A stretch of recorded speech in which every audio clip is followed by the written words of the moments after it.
The spotlight's flickering. It must be time for another tale to tell. What if I told you that the bedtime story tucked safely in your childhood memories contains a secret older than civilization itself, a whisper from the dead that's been hiding in plain sight for 5,000 years? Welcome to Twisted Tales Theatre. I'm Raven, your ever faithful, ever curious host, here to guide you through another fascinating descent into mystery, madness, and maybe a little truth. So sit back, adjust your signal, and remember, no one is leaving this theater. You think you know Jack and the Beanstalk, don't you, my dear? Poor boy. Magic beans, giant in the clouds. A charming little fairy tale to lull the children to sleep. How wonderfully naive of you. Because what I'm about to tell you will crack that innocent story wide open like an eggshell. You see, buried beneath this children's tale lies something far more sinister. A story so ancient, so deeply embedded in human consciousness, that it predates the Bible, the pyramids,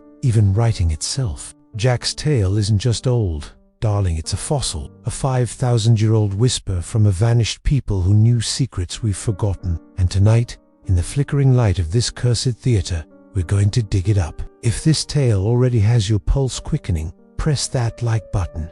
The picture box remembers everything, my dear. Let me paint you the version you think you know, shall I? Once upon a time, how I adore those 4 little words of delusion. There lived a widow and her son Jack, penniless, starving, with nothing left but a cow to sell. But Jack, being young and foolish, trades their last hope for a handful of beans. Magic beans, promises the stranger. His mother's fury, the beans thrown out the window. And then, overnight, something impossible. A beanstalk erupts from the earth, twisting and coiling up into the clouds like a green serpent seeking heaven. Jack climbs. Of course he does, because curiosity, my dear listeners, has always been humanity's most beautiful weakness. At the top, he finds a castle, a giant's wife who feeds him despite her warnings. And when the giant returns, Fi Fo Fum, I smell the blood of an Englishman.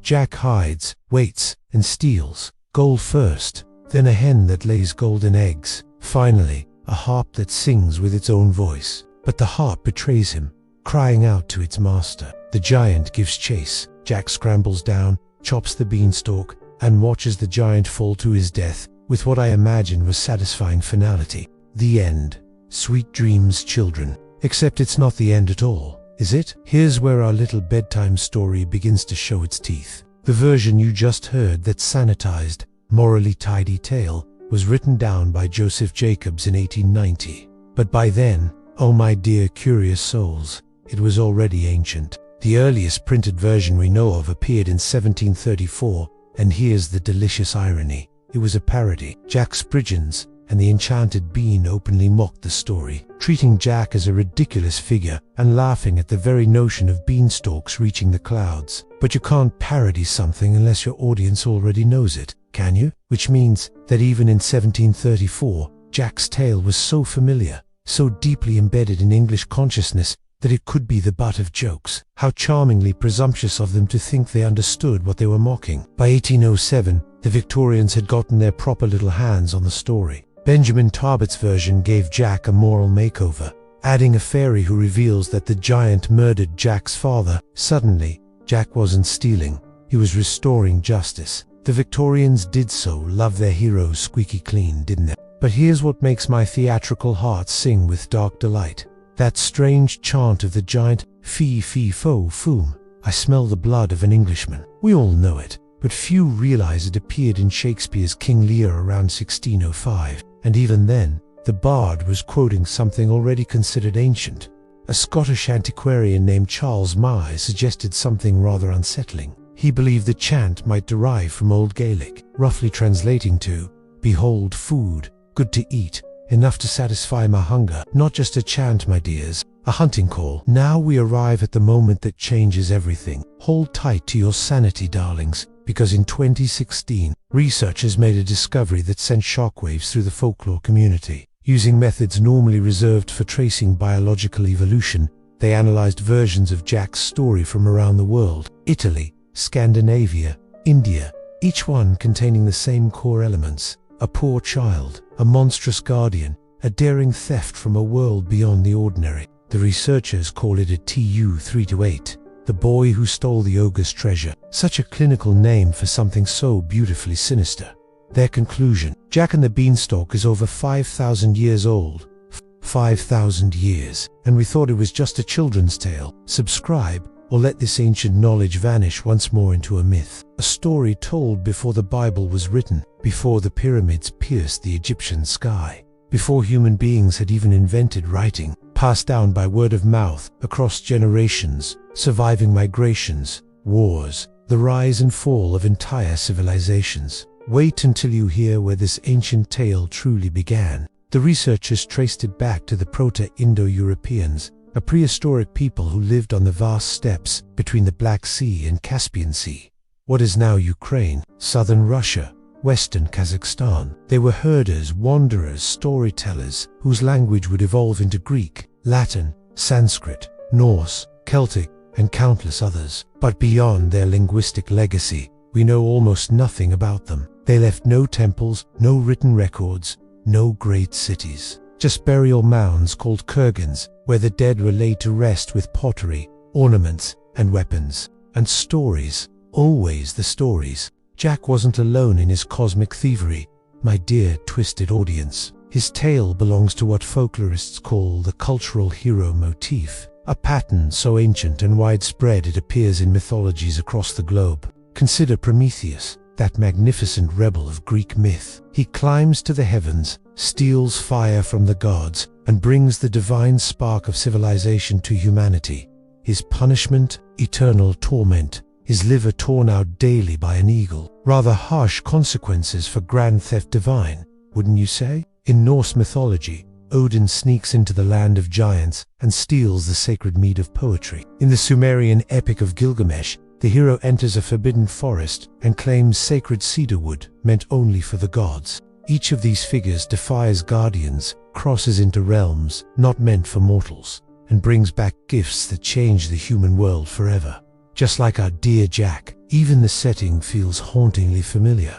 A castle in the clouds, the gods of Olympus dwell hidden in mist. Norse Asgard sits above the earth, connected by a rainbow bridge, and in countless cultures, there's the world tree, a vertical structure linking heaven, earth, and underworld. What does Jack climb? A vine, a stalk, a living, twisting tower that reaches into the sky overnight, a gateway between worlds. But what if Jack's journey wasn't about theft at all? What if it was about something far more profound and terrifying? Here's where our fairy tale takes its most chilling turn, my brave little listeners. What if Jack didn't climb into another world? What if Jack died that night? In ancient Greek tradition, particularly among the Pythagoreans, beans were sacred and feared. They believed beans contained the souls of the dead, their sprouting roots resembling tiny human embryos, as if little spirits were growing in the soil. Even the gas they caused was thought to be ghostly breath, evidence of spirits leaving the body. Most unsettling of all, the Pythagoreans believed the bean plant itself was a bridge, a living link between the realm of the living and the land of the dead. So when Jack trades his family's cow, their source of life, for a handful of beans, he isn't making a foolish bargain. He's trading life for death. The beanstalk grows, towering into the sky, and in many ancient belief systems, the afterlife isn't below, it's above. The Maya saw the Milky Way as a world tree, a path for souls traveling to the next world. In Norse mythology, the great tree Yggdrasil connected the worlds of living, dead, and gods. The pattern is becoming clear now, isn't it, my dear? Jack's beanstalk fits perfectly, a supernatural vine reaching beyond life into the other world. And what does he find at the top? A giant guarding a strange domain, a golden harp that sings, a hen that lays golden eggs, an endless source of sustenance. These aren't mere magical curiosities, they're symbols, music, sustenance, immortality, not earthly riches, but the rewards of the soul. And the giant, perhaps he's not a villain at all, perhaps he's the guardian of the dead, like Hades, like Yama, like the many shadowy figures in myth who protect the gates of the other world. Jack steals from him, flees, climbs back down, and then he cuts the beanstalk. He severs the bridge between the living and the dead. Comment below. Do you think Jack was a hero or something far more complex? What we're looking at, my beautifully twisted audience, isn't just a fairy tale. It's a ritual journey, a mythic passage, a soul's climb into the afterlife, and its return. This pattern appears in the deepest, darkest corners of human mythology. Inanna descending into the Sumerian underworld, Orpheus crossing into Hades to retrieve Eurydice, Dumuzi, the god who dies with the seasons and rises again. In Siberian and Mongolian shamanic rites, the soul ascends by climbing a sacred pole or tree to reach the spirit world. The shaman journeys between realms, bringing back wisdom, healing, or warnings for the living. Jack climbs. He faces the guardian. He brings back something magical, and he survives. But survival comes with a price, doesn't it? He must destroy the bridge, cut the connection, choose the world of the living over the realm of the dead. How tragically human, how beautifully selfish, and how perfectly ancient. The story has survived 5 millennia because it speaks to something fundamental in human experience. The curiosity that drives us beyond safe boundaries. The greed that makes us take what isn't ours. The wisdom that tells us some doors, once opened, must be firmly shut behind us. But there's another interpretation lurking in the shadows of this tale, my dark-minded listeners. One that makes Jack considerably less heroic. What if the giant wasn't a monster, but a memory? A folk echo of a race or tribe that once existed and was defeated, demonized, turned into giants in the stories told by those who came after. Jack climbs into a world that isn't his, steals its treasures, kills its guardian. He's a colonizer in a fairy tale. Someone who invades, takes what he wants, and destroys what was there before. The giant's wife, who feeds Jack and warns him of danger, becomes a tragic figure. She shows kindness to a stranger, only to watch that stranger betray her hospitality and murder her husband. From this perspective, Jack isn't a cultural hero at all. He's a cautionary tale about the cost of conquest, the price of taking what doesn't belong to you, the violence hidden beneath stories of heroic adventure. How uncomfortable that makes our childhood fairy tale, doesn't it? Perhaps that's why the story has survived so long. Not because it's comforting, but because it's complex. Not because it's moral, but because it's honest about human nature. We are creatures who climb beanstalks. We are beings who steal from giants. We are the species that cuts down bridges rather than face the consequences of our curiosity. And we tell ourselves, it's all justified, because we're the heroes of our own stories. So what is Jack and the Beanstalk, really?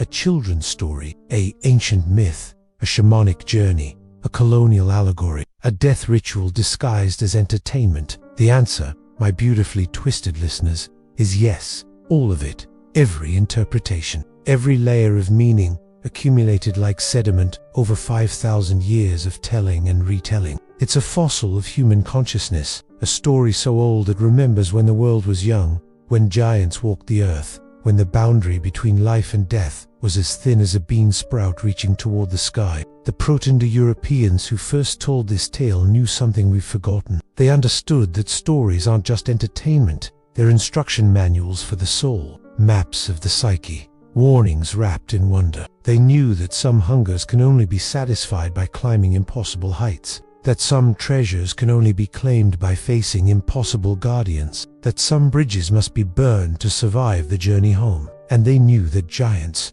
real or imagined, leave echoes that last forever. In the end, perhaps that's the most unsettling truth of all. We're still telling their story, still climbing their beanstalk, still running from their giants, 5,000 years later, and we're all still Jack, trading life for magic beans and hoping the giant doesn't wake up.